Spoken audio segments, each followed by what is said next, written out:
You know, the thing that people don't understand about being in debt is that you become so stupid.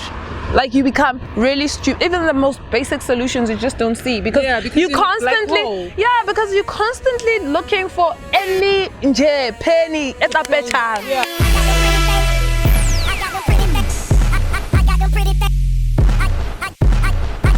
Hello everybody, I'm Refilwe and I'm Letso and welcome to Sisters on Life. So today we're talking about a topic that never really gets old, quite frankly, and that is money. So because we're at the beginning of the year, some of us may have ambitions of making more money or getting rid of a debt or two.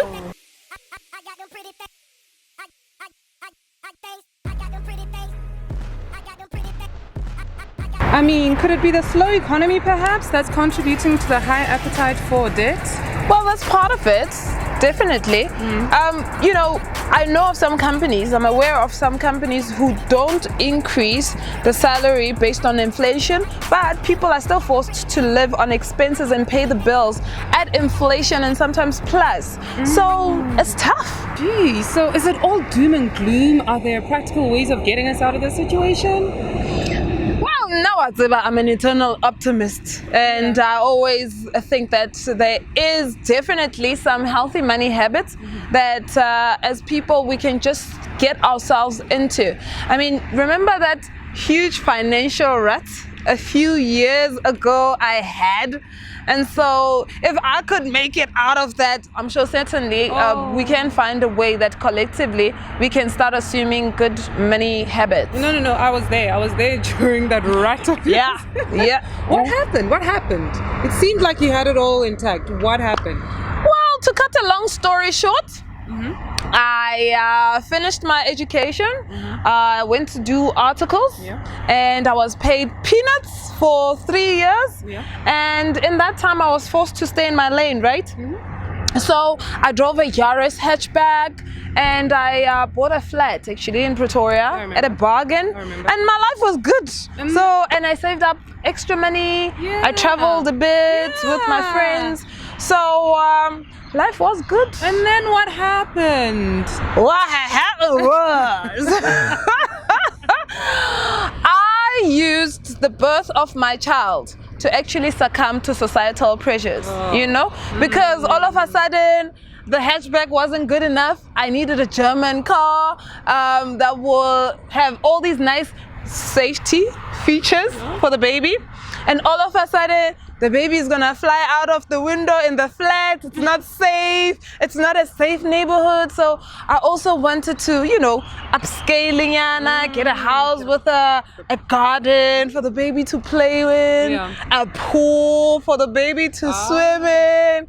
And so I decided to get all those things, right, with money that I didn't have. And most of it, I took mom into moving in with us. I remember. Because now Sekishebile body self-imposed black tax, right? So I was like, okay, baby, check. Black tax, check. Oh my goodness. Oh. Yeah. Well, the results were a year-long horrific movie. No, it was terrible. You know, the thing that people don't understand about being in debt is that you become so stupid. Like you become really stupid. Even the most basic solutions you just don't see because you constantly because you're constantly looking for any penny at a fella. So but the reality is that at the time I got into it, I knew beforehand that situation was never really good, as in the numbers were not adding up. But for some odd reason I just thought something will happen and I won't be that person. Something will just happen because I do so much. I'm a hustler, and you know, I knew very well that the numbers were don't not add adding up. But isn't it the case with most people though? Like, not most people, but some people, where the numbers are not adding up and people still continue with this. And what would be the key lessons here? I get a societal pressure, you know?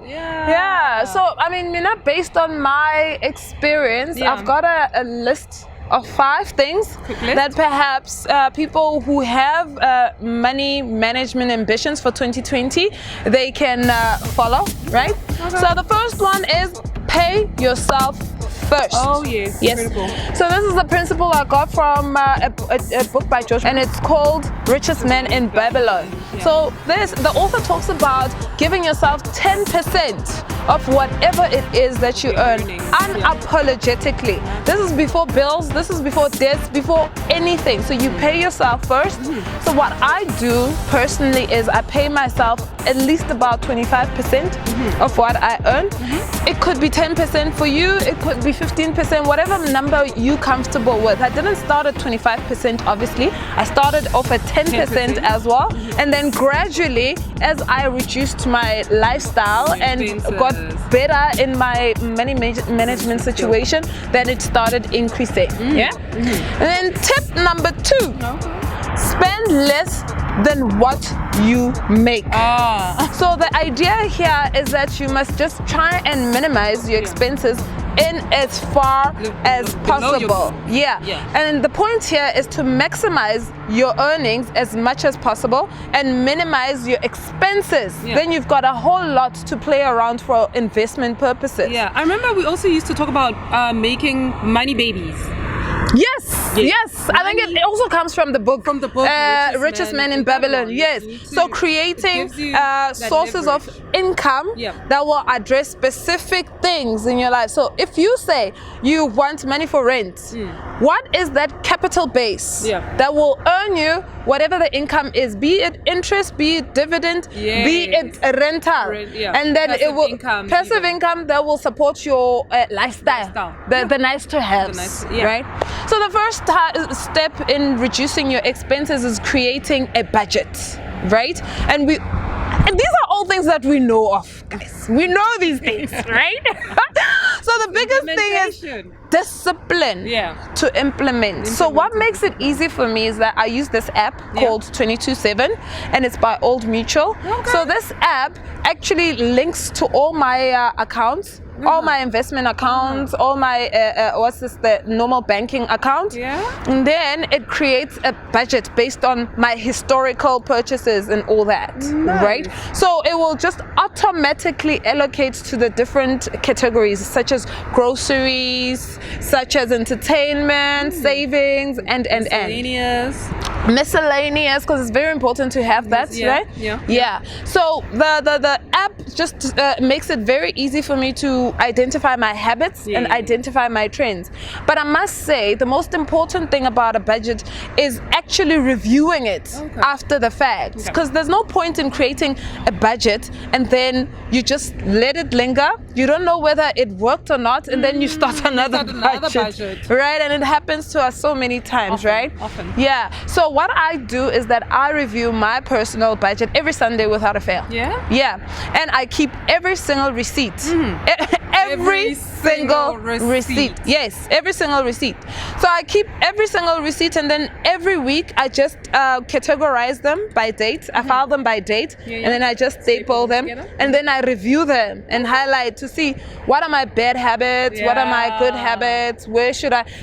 And there have been times where I've seen that a shop has cheated me out of something, and then I'll just take that invoice and go back to the shop and say, hey, listen, I paid for this, I don't remember seeing it at my house, therefore can I have the item, or can I return this because I've changed my mind about it. So that whole process makes you think about your purchases. Absolutely. You know those catalogs that they deliver, you know those community newspapers that they deliver at the gates? At the gates every single week, right? So most of the neighborhoods have it, right? So hudulana le di catalog ka mo ngata fela tsa teng. Yeah, so I'm that girl who goes through the catalogs at least twice a month, right? And then get check out which store sells what's the cheapest. But it's things that I need. That's another trick. You don't just know. I don't just buy willy-nilly. So by the time I get to a store, so I choose a location where I know most of the shops are there. Within that vicinity. 100%. And then I go there with my list and I'm like, kun, kun, kun, kun, done. right? so those are the things. But people might look at these things and think, but that takes a lot of time. I would rather, in that time, I'm reading catalogs, I'm looking at points and whatnot. I might have saved some time. Yeah, true. But here's the thing. If you do it once for a solid month or two, then you kind of get the hang of it. And then you don't really have to go as deep as you did initially. So it's just a learning curve. The learning curve part of it comes into play, and then you don't have to, And also there's that total garage where we pour petrol. I know that I always go to that garage because you told me. Yes.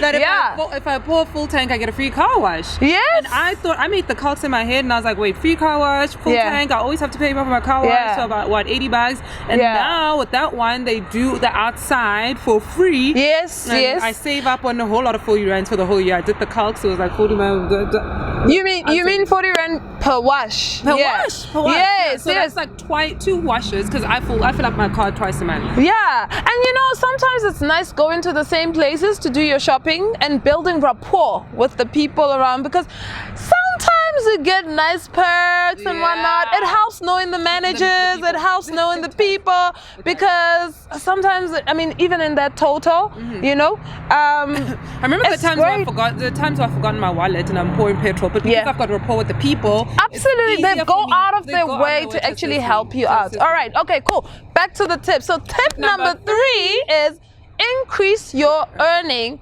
capacity. So most people earn a salary, right? However, there are very creative, unsophisticated ways of actually earning money, right? So I remember when we were doing work for the charity that we ran, we used to go, collect old stuff and sell go fantising, right? Every Saturday, you can sell anything there. You can sell furniture, old furniture, you can sell clothes, you can sell hair, you can sell curtains, you can sell there's a market for anything. Can even sell animals. The only thing you can't sell there is a human. Even then, we don't. No, stop. And then like one time we made like 3K in about an hour and a half, 2 hours. Yes, you see, what I liked about that is you don't have to think about that money, right? And then there was a time where I also sold my spot in a queue for 1,000 rands. Right?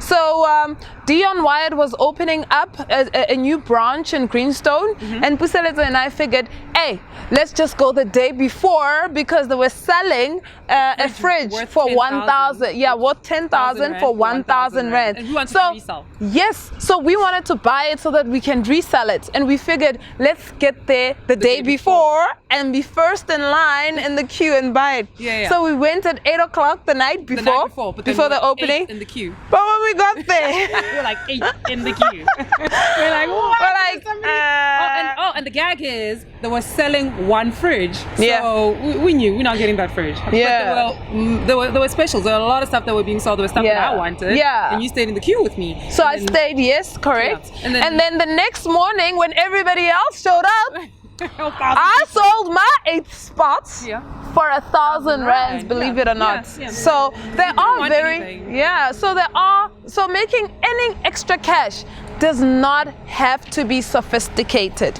But in the same realm, watch out for scams, because there's a lot of business opportunities that are out there designed to make you believe that it's a way to earn extra money. But so just be careful in that, but you don't have to be very sophisticated. All right. Okay, so tip number 4, invest wisely. Be it active or passive investor.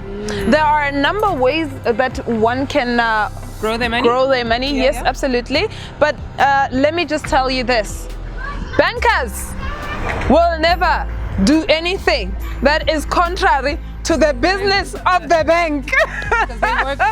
Because they work for the bank. So if you're gonna go there and expect them to look out for your best interest, just remember the bank pays their salary. They act in the best interest of the bank. Therefore, it is your responsibility to find solutions that work for you and that are designed to maximize your earning tips. I'm not a financial advisor or anything, but another thing, shout out to Nicolette Mashile. what the financial fitness belly. Yeah. I mean, the girl made money, her first million from just saving and doing all these things that we're telling you about that are unsophisticated. So getting to R1 million is not that hard. The name of the game is discipline. That's the thing, you know? Yeah.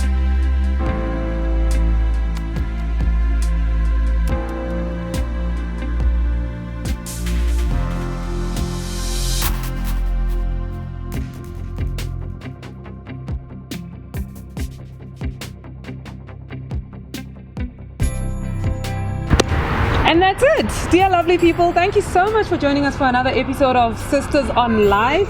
And we'd love to hear all about your money tips in the comment section below. Do let us know. We upload every Thursday. Do follow us on our channel, Sisters on Life. And please, to click on the bell. Alright, to get our notifications and all that. Well, what do you know? It's raining. It's raining. Until next time. Stay blessed. We got a good news.